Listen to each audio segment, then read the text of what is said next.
వచ్చి ethical treatment అంటే పేషెంట్కి ఏమి ట్రీట్మెంట్ కావాలి అది కరెక్ట్గా అందించడం main aim of the hospital.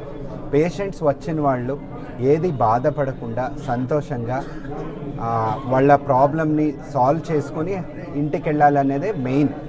మనకు వేరే సార్ అడిగారు మిడిల్ క్లాస్ అని, ఫైనాన్స్ ఓకే అది మ్యాటర్ అవుతుంది కొంచెం వరకు, బట్ మనకు ఎంత తక్కువ ఫైనాన్స్లో అంటే సేఫ్, క్లీన్, అఫోర్డబుల్ అంటే అఫోర్డబిలిటీ, వాళ్ళకి అఫోర్డబుల్ లేదంటే కూడా మనము వాళ్ళకి ఎంత ట్రీట్మెంట్కి ఖర్చు అవుతుందో అంతే ఖర్చు పెట్టించి ట్రీట్మెంట్ ఇవ్వాలి అనేదే ఈరోజు హాస్పిటల్ కట్టిన ఉద్దేశం.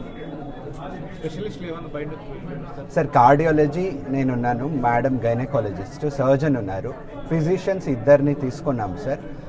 క్రిటికల్ కేర్కి అనెస్థెటిస్ట్ని చూస్తున్నాము, వేరే న్యూరాలజిస్ట్, వేరే ఆర్థోపెడిషన్స్ ఆన్ కన్సల్టేషన్ బేసిస్ వస్తారు ఇనిషియల్గా. కాబట్టి మేము 4-5 పీపుల్ రెగ్యులర్గా ఉంటాం హాస్పిటల్లో 24/7.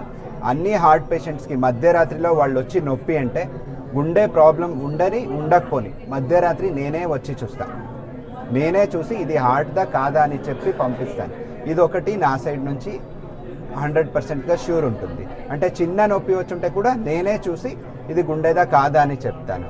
అంటే డైరెక్ట్ కార్డియాలజిస్టే చూసేది, సో నా అసిస్టెంట్లు చూసేది అదన్నీ ఉండదు, నేనే చూస్తాను. ఆపరేషన్స్ ఉంటే నేనే నైట్ వచ్చి చూసి మాట్లాడి వెళ్తాను. So main importance is patient should walk happily, freely of any illness.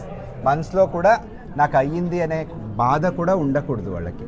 నేను వచ్చాను, అడ్మిట్ అయ్యాను, నేను ఆపరేషన్ అయ్యాను, హ్యాపీగా వెళ్ళిపోయాను, సంతోషంగా ఉన్నాను.